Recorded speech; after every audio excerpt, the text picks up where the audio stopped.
An Eric Gordon masterclass performance, renewed defensive effort and energy and execution from this Rockets team. Kevin Porter Jr.'s heroics in the fourth quarter, and DeJounte Murray almost saving the game for the San Antonio Spurs. We're going to break it all down for you right here at Locked On Rockets. It's the Locked On Podcast Network, your team every day. This is Mission Control, Houston. Ignition sequence start. With the second pick in the 2021 NBA Draft, the Houston Rockets select Jalen Green. T-minus 15 seconds. Guidance is internal. I'm going to keep working. I'm going to keep getting better every day. I'm going to keep perfecting my craft. And every time I step on that floor, I'm coming. 6, 5, 4, 3, 2, 1.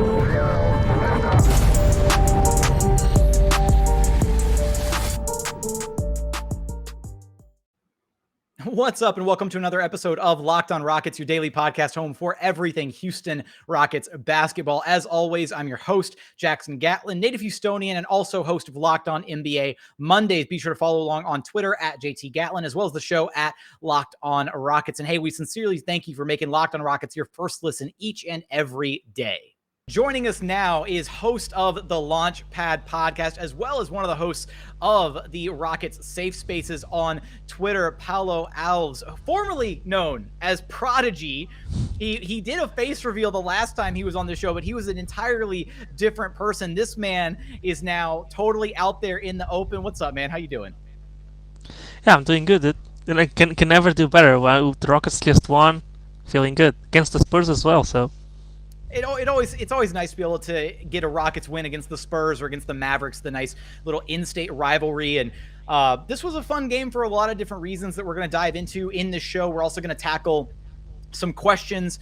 I threw out a kind of a Twitter post that night of the game, kind of asking for some observations, some thoughts from this game, and we'll kind of tackle those in segment 3, share some individual thoughts on those. But I think, diving into this game, there were so many storylines to talk about. We had Eric Gordon's huge game, going for 31 points on just 10 shots. Was nearly perfect from the field, 9 of 10 shooting for Eric Gordon in this game, and then 6 of 7 at the free throw line. So he had a big night, and it was kind of like, it was like the Eric Gordon show, and then it was briefly the KPJ show in the fourth quarter, and then at the very end, it was the DeJounte Murray show, as he tried his best to take over this game and basically do his impression of Tracy McGrady's 13 in 35. And so I do want to talk about kind of the end of this game, the crazy finish that we had, the defense overall from this one. But I think that mainly what this game illustrated with Eric Gordon on his way to 31 points is he continues to prove that he is going to be probably one of the best acquisitions that a team can make at the trade deadline. Somebody that's really trying to make a push for the playoffs. And at this point, his value's got to be at least worth a first or a second round pick. And it was kind of really good to see a vintage EG game, right? Yeah, I mean, you can't really expect. We don't see this often, but he scored 30 points. He had over 100% true shooting. So, someone's having a crazy game when that happens. He exited the third quarter. He hadn't missed a shot.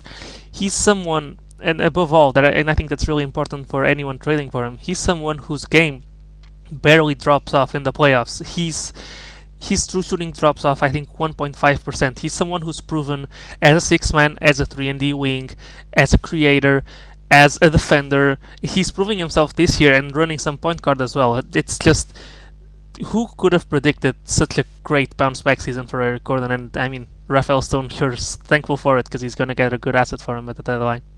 110%. And I think one of my highlights from this game, so if you don't follow me on Twitter, which there's probably a lot of people that don't actually follow me on Twitter or keep up with what I tweet, because I tweet way too much. I was actually in San Antonio for this game. So it was my first game on the road as a credentialed media member, which was a really cool experience. But I will never, ever again drive to and from San Antonio in the same day. That was awful because within a 15-hour span, 6 of those hours were spent driving to and from San Antonio, and that was awful. I didn't get back home till 3 or 3:30 in the morning that night, and I had every intention to do this very post-game recap of the Spurs game in San Antonio live from AT&T Center, but the Wi-Fi and the hardwire connection was so bad, I couldn't do anything. I had to do all my work from my phone that game because my laptop kept cutting in and out all throughout the game. So that was awful. But the highlight from this game was pregame. I followed up with Steven Silas and asked about why he was no longer staggering Kevin Porter Jr. and Jalen Green's minutes. And he gave me a detailed answer, basically said that he really wanted to see how those two guys are working on the floor together, that they're very important pieces for this team moving forward. And he has to understand where they can be successful, at the beginning of games, at the end of games, and trying to find, the areas of success in between those 2 points. And then he goes into the game and chooses to go back to staggering them, which the moment we saw Jalen Green subbed out with about 5-6 minutes left in the first quarter and KPJ stayed in the game, I had this moment where I was banging the desk and I was like, look at it, he's staggering them, look at it. And I was so vindicated. I had this moment where I was like, yes, it's happening again. Sure enough, I followed up with him post game about it, and this is what he had to say when I asked him yet again post game why he chose to go back to staggering the lineup with KPJ and Jalen Green. Yeah, I was laughing when you were asking that question because I knew I was going to stagger him tonight. So, yeah, for both guys, it's important for them to kind of be on the attack. And there are times when they're out there together, one is on the attack and the other one isn't. So staggering them, playing them together, we'll see what it looks like. But tonight I decided to stagger them and it was effective. I followed up asking Steven Silas right after this if it was possible that one of the reasons to stagger them might be, or one of the reasons to move away from them sharing such a heavy minutes load is that at times, kind of following up on what he did say about one of them, being in attack mode and the other not. I said, is it time at times maybe they're showing a little bit of passivity out there where, they're not quite sure, okay, this guy, he has it going, so I'm going to defer to him, or, I'm just going to try to get him an open shot. And he said, for sure at times, because they're both really unselfish guys. And so it felt really nice to be able to, this has been the new hot button issue with Rockets fans over the last week or so, is not staggering KPJ and Jalen Green. So to have that moment to capitalize on that with, Steven Silas pregame, and then to have him circle back postgame and say that he was amused by my question pregame because he already knew that he was going to stagger them. It was a moment I was just like, that's pretty cool. That was kind of a cool moment for me to have. Yeah, for sure. I mean, and it ultimately it served its purpose to some extent, right? They did stagger him when KPJ was not on the floor and Jalen Green was. You could tell that Jalen knew, okay, this is my time. I need to just handle business here, and he might not have been handling the ball as many fans have been calling out for. He was playing off of Eric Gordon and at times Josh Christopher as well, but he did get more shots, and we did see him driving to the rim more. And even though some of those times it was ill-advised because they had a really good rim protector in Jakob Poeltl. But it's important to see him stay aggressive, and even if it's not the right decision, it's worth it him making the wrong decision a couple times a game if it means that he's going to go up from half his shots being threes to only 30% of his shots being threes. Because ultimately what you're trying to do is you're trying to have him develop as much of his game as possible, and when he's out there with KPJ, sometimes it just feels like he resorts more to either he's getting the ball and pushing it on the fast break and trying to get a layup or a kick out or even pull up from three, or he's in a half-court set and he's coming off double screens and he's getting a three-point shot from deep because teams just go under every screen and doesn't really get a chance to do it. So it was really nice to see the offense being focused on let's get Jalen to the rim a couple of times. He did take 6 threes. He unfortunately didn't make all 6 of them, but to me the big deal is it felt like when Jalen Green was on the floor, he was being featured, and then that's what everyone wants, in my opinion. Absolutely. No, that's something that I've been harping on is featuring Jalen Green a little bit more. I do want to dive into some of the specifics on Jalen Green as well as KPJ's game from this one, and we're going to get there after a quick message from our friends over at Prize Picks. You've been hearing me tell you about Prize Picks for months. Have you signed up yet? If you haven't, now is the perfect time. For a limited time, Prize Picks has an exclusive no-brainer of an offer for all of our listeners. Listeners will get $50 for free if a player in your first Prize Picks entry scores a single point, but you must use code NBA. That's right. This is an exclusive offer available for Locked On fans only who use promo code NBA. Look, Prize Picks has the best NBA DFS prop game on the market. Prize Picks offers more NBA props than any other DFS prop operator and offers all the superstar players as well as bench players only recording a handful of minutes each and every game. Look, it's so easy. You pick 2 to 5 players and an over/under on their projections, and you can win up to 10 times back on any entry, and it's just you versus the projected numbers.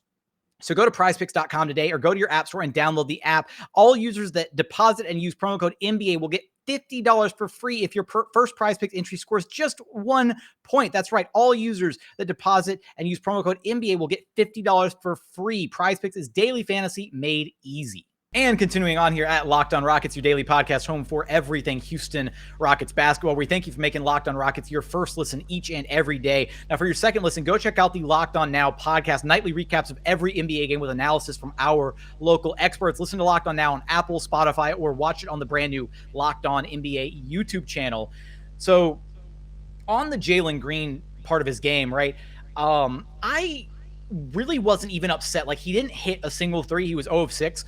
But overall, I really felt like the attempts were all pretty quality attempts from deep, except for there was like one that he had. And I even put this on Twitter. There was like 1 3 attempt that he had where he kind of came off of a screen and he didn't quite get his feet set. And he kind of like took it off balance, like off of a screen. And he's got so much bounce, like he was still able to get up in the air. And it was like an open shot technically, but he didn't get his feet set. His shoulders weren't square. So like of his 6 threes, that was the only one that I would really classify as like a bad shot attempt. And so overall, it was just one of those nights where the shot just didn't fall for him. But I do think, and this was an area that Steven Silas highlighted post-game that really stood out, was the ability for Jalen to find ways to impact the game that don't necessarily involve scoring. And in this one, it was his rebounding. He posted a career high in rebounds, 8 boards in this one.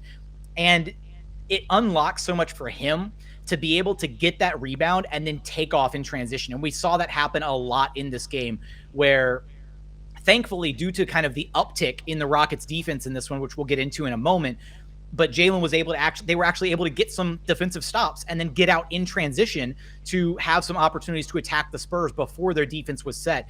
And seeing Jalen have those chances to just secure a rebound and then immediately hit the Jets and get out in transition, it's another way for him to really unlock his game, because he's such a blur. Like when he gets going downhill in transition, almost nobody can stop him. And it's really great to be able to see him have those opportunities more than he has in the past.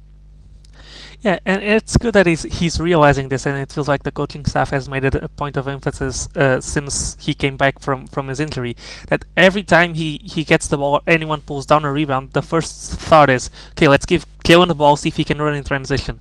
And this was a big part of his like scouting report coming into the NBA, because in the G League he was doing that, and even when he doesn't push the ball himself, he's also a lob threat. He's someone who's got crazy bounce. We've seen multiple lobs from KPJ and even Josh Christopher to him, but it also I think it also gives him more confidence to drive even when he's not in transition, because in transition nobody's keeping up with him. You're either fouling him or he's missing a layup, and we saw a really spectacular play this last game where he was pushing it in transition. He was ready to go dunk it, and he was like a little bit short. And like 5 games ago, we saw a play exactly like that where he tried to get the dunk, he didn't get it. And this time he thought about it beforehand, and on the fly he transitioned it into a layup, and it was super smooth. But it's important because with rookies, it's a lot about confidence, and we know Jalen, he's a confident guy, but seeing the ball go in, even if it's a layup, even if it's just free throws, and he's one of the best free throw shooters from rookies thus far, it's the more confident he builds, the better his game will look for us, and the better the game looks, the more stuff he can move on to develop. He came back from the break as with for example, a shot release that to me sounded a lot quicker, and it felt like he wasn't pulling his shot as much, and that that resulted in the first 3 games he came back, he was shooting like 50% from three. So with Jalen, it really is about being patient while making sure, and the priority always has to be to give him the reps that he needs to make the mistakes, and he's going to have bad games, and then no one's arguing against that. But having those reps really unlocks him. And you brought up the rebounding. He had 8 rebounds, and he felt he was making a point to let me go grab the rebound, because if I grab the rebound, I know I have an advantage over their entire team, and I can just run and I'll make something happen. And his game, from what we've seen so far, is a lot less of just a pure scorer all the time. We've seen him. He's had a good rebounding game just now, but we've also seen him show real flashes of playmaking, and it's felt like as the season went on, he's really developed other facets of his game other than the scoring as well. Absolutely, and that's what those incremental growth, points that you brought up, right, are exactly what you're looking for in a rookie season, is seeing, where is Jalen Green at as a playmaker? Where is he at as a rebounder? How is he able to impact the game? What does his defense look like? I think that you can make the point that his defense, at least his man-to-man defense, from where he was the start of the season to where it is now, is on a completely different level. He has really, dug his heels in and tried on that end of the basketball. His team defense, unfortunately, at times is still a little suspect, and that's, to be expected with a rookie, understanding rotations and help defense assignments and that kind of thing. But the fact that he is a quality one-on-one defender shows that the physical gifts are there, the skill set is there. And once he finally starts seeing different plays and he's able to read and analyze things, Steven Silas talked about this pregame the other day. I forget which game it was before, but pointing out that Jalen, with all his physical gifts, all his tools, that you can see that once he's seen enough things, he's going to be a very adequate NBA defender, if not a plus defender, because he really does try on that side of the ball. It's not for lack of effort. It's just for lack of understanding and anticipation, right? So much of defense is just anticipating where the cutter is going to be, anticipating where you need to rotate to, and, being a step ahead of where the offensive player is going to be. And so understanding that and kind of moving on a string with your teammates is something that this team has really struggled with. But I think you can at least be optimistic moving forward with Jalen specifically, and also KPJ and a lot of the young guys on this roster, that they have the desire to be good defenders and the physical gifts to be good defenders. They just don't have the knowledge yet on how to do it at an elite NBA level. And that's going to be what needs reps and to take time, or what's going to require a lot of time and practice and commitment to get to that level. But I do want to spend a minute talking about the defense, and we'll talk about that specifically at the top of segment 3, because I do want to talk about Kevin Porter Jr. in this game, because it really felt like to me that KPJ was very deliberate about not doing too much early in this game. He only had 2 shots in the first half, didn't attempt a single shot in the second quarter. And obviously, Steven Silas decided to stagger the lineup this time around with KPJ and Jalen Green. And so they both had ample amount of time on the floor without each other. And so it's not like KPJ wasn't out there, diverting the ball to Jalen Green a lot. It was just he was really focused on trying to get others involved, but trying also not to do too much himself, I feel like. And then he really turned it on in the fourth quarter when he had that kind of fourth quarter takeover. He hit multiple shots, hit the back-to-back threes, and it was only countered by the fact that DeJounte Murray decided to show up big in that fourth quarter as well. But I do think that there's there's something about Scoot, and he's got this clutch gene. He lives for those clutch moments, I feel like. There's kind of that X factor that you have with a player, where do they shy away from the big moment, or do they kind of lean into it and they're ready for it? And I do think that even though he was having a relatively quiet game offensively, he was ready for those big moments in the fourth quarter, and he delivered when the Rockets needed it most. Yeah, and with KPJ, we saw it against the Wizards. I mean, everybody remembers the game winner that he hit. This game felt personal to him, and I wanted to reference, he's childhood friends with DeJounte Murray, and we saw them hooping against each other in the offseason. It really felt like when the fourth quarter came along, KPJ was like, okay, give me the ball, I'm going to work, this is my childhood friend, I want to beat this guy, I'm going one-on-one against him every single time, and I'm winning this game. And it really feels like with KPJ, when he's locked in, you see the star potential all over him. And then for some reason, sometimes he's just not quite there. Sometimes he's just too complacent. Sometimes he's too loose on the handle. It really feels like when he locks in, and this was a great game for it. It's really hard to stop him because he has the entire package. He can shoot step back threes. He can catch and shoot. He can cross you over into the finish, floater, mid-range shot at the rim, dunks, anything. There's so little limits to what KPJ can do. And then on the defensive end, you realize that he was taking it personal to defend Dejounte Murray. Well, he did that. He did get like beat a couple of times there in the clutch. He did foul Dejounte on a three, and usually when a player fouls someone on a three, it means that they're hustling so much that they're hustling too much. So he was trying to close out. He wanted to stop that shot so much that he didn't even like hit the legs of him. He just stopped a second too late and then leaned into him as the closeout was coming. But usually that's a shot you'd allow Dejounte Murray to take because he's not known to be a great 3-point shooter. But KPJ knew. Like, he was like, this guy's hit like 3 daggers or 3 comeback shots already. He's going to hit this one, and he wanted to stop that one in specific. And that attitude and that edge, it's something that he needs to work on having every single game. And if he does, and when he does it, because I'm a really big believer in him, that's when all of the doubters and all the people that don't think he can play point guard or think that he should probably be a 6-man, that's when he's going to prove a lot of people wrong. For me, with him, it's always mental. Like, the talent is through the roof. He needs to just get it under control and understand that every game is important, every possession is important, and when he behaves like that, you can tell that it's just off the roof.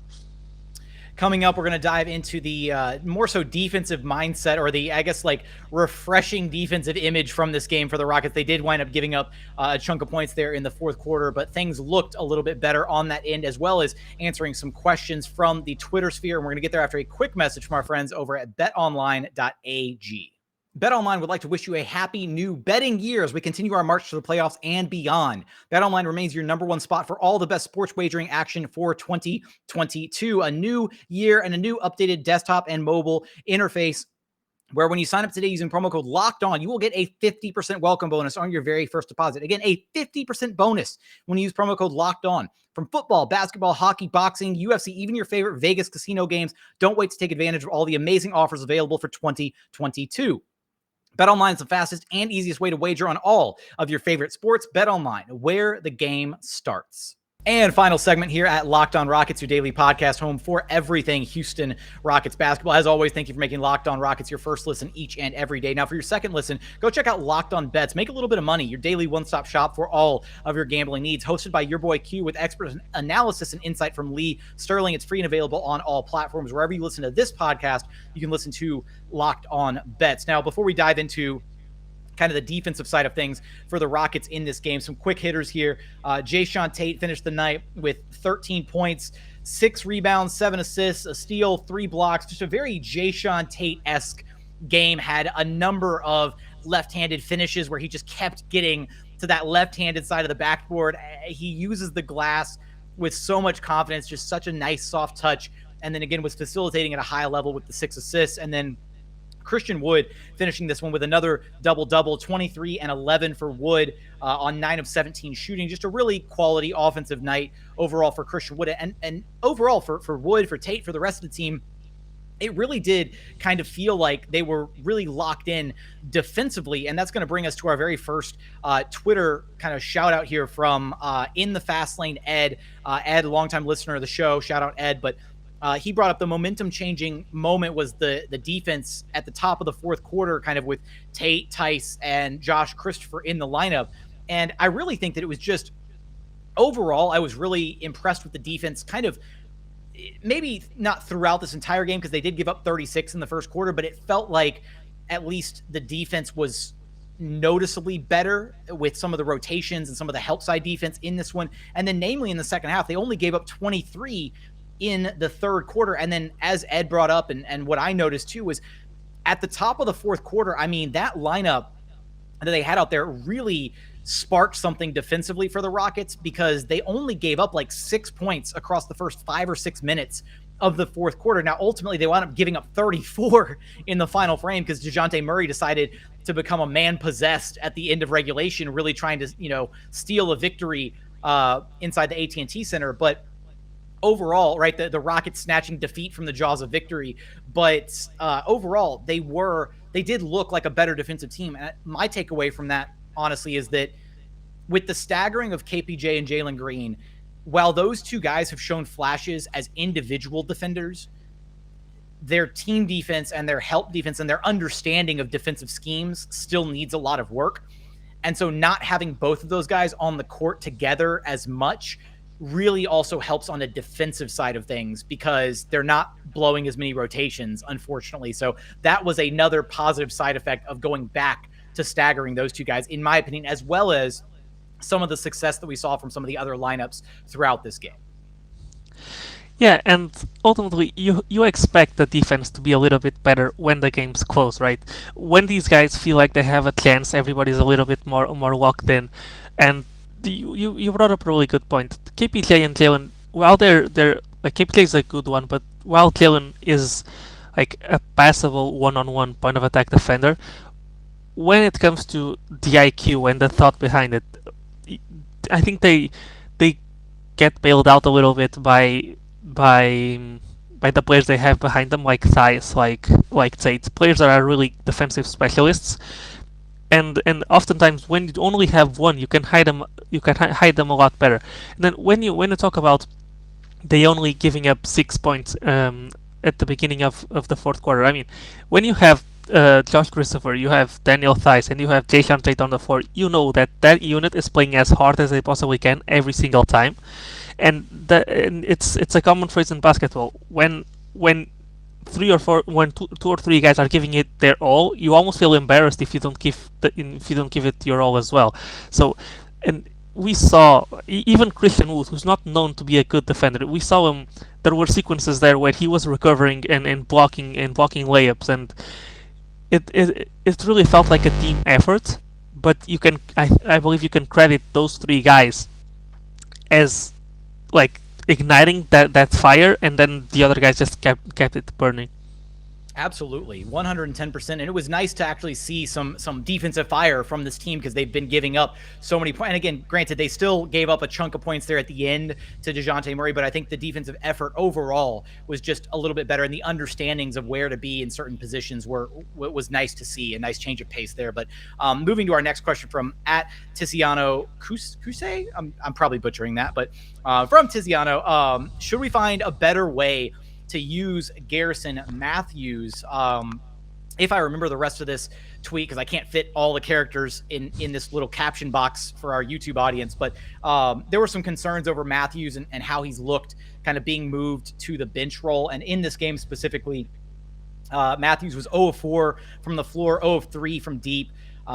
Did have 4 rebounds and had a couple of assists, but an overall really quiet night for him in just 16 minutes played. Honestly, man, I'm not super worried about Gary Bird. Like, he's a shooter, and shooters go through slumps. And he's had some positive games since signing his contract and locking himself into an NBA deal. He's also had some duds, and that's just what he is as a shooter. But he brings the hustle. He tries hard defensively. I don't think there's really any cause for concern with Garrison Matthews, at least personally. What do you feel about this? Yeah, absolutely. I think with Matthews, you just live with the results. He's someone who's going to take some really hard shots, and that's just the way it is. You let him take those shots because they build confidence, and a shooter never remembers the misses. He only remembers the shots he hits. So you let him take those shots, and you live with the results. When it comes to a better way of using him, he's someone who, as opposed to a lot of other guys that have the reputation of being shooters, who plays hard on the defensive end. So you're not having too much of a liability on that end. So a better way to use him, I would say he is someone who misses a little bit of having Sengun, and he and Brooks were people that really thrived of the gravity Sengun has as a post player and has a passer even at the top of the key and got a lot of easy shots because Sengun got them for them. And without him, running Thais as the backup big, the kind of shots they get are a lot different, and people have a harder time finding them even for open ones. So I think when Sengun comes back, I expect both him and Armani, who I think has been out with the health and safety protocols for a little bit, I expect those two to pick it back up, and it's really important because this team really needs the spacing. Armani was available for the Spurs game and just didn't crack the rotation, so he made it back from health and safety protocols. And then Alperen Sengun did warm up prior to the Spurs game, and he was questionable going into that one. And then recently, Steven Silas did announce during the Thursday Rockets practice, since we're a day late on recording this, shout out AT&T Center. But Steven Silas did announce at Rockets practice that Alperen Sengun would be, hopeful to be available for the Rockets Kings game Friday evening. So we should see Alp back on the floor, hopefully taking those backup minutes away from Daniel Tyson. As you alluded to, right? I miss seeing Alperen Sengun like out there on the, at the top of the key in those little DHO handoff sets with Armani Brooks and with Garrison Matthews, where he sets such solid, good screens for those shooters to be able to come off of them and have wide open shots, to the left and to the right of him, just depending on where they're curling off that screen. And so it's great to see those, or it's been great to see those opportunities, and they haven't had those same opportunities as well as, right, the actual like opportunities that Sengun creates by drawing in defenders in the post, or just driving things in. Just he's a hub of offense and makes things easier for his teammates. So getting him back is going to be huge for those shooters off the bench. So no, I don't think we need to worry about Garrison Matthews at all, which should tee us into our last question that we're going to bring up here from Stormy, good friend of the show, longtime listener, and also fellow member of r/Rockets. So we're going to shout out r/Rockets in this show as well. How can we not, with the legend Prodigy on the show, the artist formerly known as Prodigy? But thoughts on Tate/Sengun initiating the offense more with guards and wings slashing/moving more. I kind of feel like this is a no-brainer, right? Like, this is absolutely something we'd like to see more of moving forward. Yeah, and I think it depends a little bit of after the deadline, when some of these vets are moved, they'll be able to give more priority to having Sengun run these types of plays. He already does to a certain extent with the second unit. I look forward to seeing him run these kinds of plays with what we consider the future, with KPJ, with Jalen, with those guys, because I believe they really need to build some chemistry among them, because Sengun, someone who came into the NBA, and we saw some wild passes. We saw the team was not thinking as quick as he was, and then as he developed the chemistry with that second unit, we know that Augustine and Sengun are a really good combo. We know that KJ Martin and Sengun are a really good combo because they've grown to learn how Sengun wants to pass the ball, and Sengun has grown accustomed to where those guys want the ball, and it's created a really entertaining bit of basketball that we get when the second unit comes on, where everybody's just expecting a highlight at any point, and that's really cool as a fan. So as a fan as well, you have to wonder when we finally see a lob from Sengun to Jalen Green, or when we finally see like Sengun draw a double, pass it to Jalen Green for a three. Those are the moments that you live for as a fan of a rebuilding team, is your young players connecting. So I believe with the deadline and with a lot of the rotations being more set in stone, when South actually gets to know which players he's going to keep for the rest of the season, I think those will come a lot more often, and it will be really exciting to watch. Absolutely. And if anything, right, this game was, another proponent of the fact that, yeah, Jae'Sean Tate can absolutely also be, I feel like he's kind of at times like the forgotten guy in when we get caught up talking about Jalen Green and KPJ and Sengun, because Tate just quietly goes out there and does his job every night, right? Whether they need defense, whether they need rebounding, whether they need playmaking, like he is so good at so many different facets of the game. And again, coming out and just dishing out 7 assists, because it was a night where KPJ a bit quiet on his assist numbers in this one, just had the 2 assists, had a few turnovers, not really able to create as much for the team in this game, but it didn't matter because the Rockets as a team actually created a lot of different opportunities. They had 23 team assists overall, which that number you'd maybe like to see that be a little bit higher, probably inching closer towards 30, which during the during their win streak days. They were, averaging somewhere right around like the 30 assist numbers per game or so. They were really moving the ball well. And that was really evident in that second unit that was featuring Alperen Şengün and how well some of those guys were able to connect, how well DJ Augustine was playing off of him, how well KJ Martin was playing off of him. And, being able to see those connections a little bit more now with kind of DJ Augustine being out of the rotation.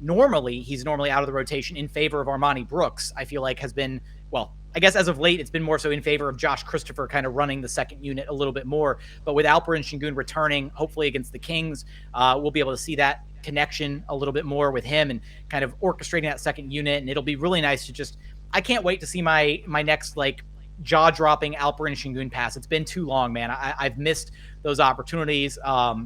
But this was a great win for the Rockets, a much-needed win, even though they tried to let go of the rope at the very end with DeJounte Murray, who, shout out to Murray, he finished this game with 32 points, 10 rebounds, 11 assists, 3 steals. Like, he had an insane night. It took him 26 shots to get there, but he had a big night for the Spurs. And then also known Rockets killer Bryn Forbes off the bench had 21 on 6 of 11 three-point shooting, but the good news is Lonnie Walker did not kill the Rockets. And he is also another known Rockets killer. So holding him to just 1 of 5 3-point shooting was a nice, give the Rockets a nice pat on the back for dealing with that one. But Paolo, it's been awesome to have you on the show again.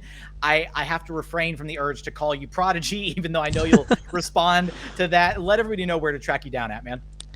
Yeah, y'all can find me at Paul Alves NBA. That's PAULOALVES NBA.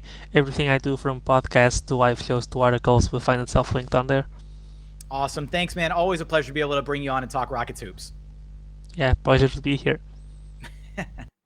With that, that's gonna do it for the end of this episode. As always, appreciate you checking out the show. If you haven't done so yet, please consider subscribing wherever you listen to your podcasts: Apple, Spotify, Google, the brand new Odyssey app, free and available on all platforms. Also, check out the new YouTube channel. I guess I can't keep calling it new; it's been around for a minute now. But check out the YouTube channel. Search Locked On Rockets on YouTube. Like, comment, subscribe, all that good stuff. What was your favorite moment from this Rockets win against the Spurs? Let us know in the comments. As always, thank you so much for watching. Thank you so much for listening, and we look forward to having you back right here at Locked On Rockets, your daily podcast home for everything Houston Rockets basketball.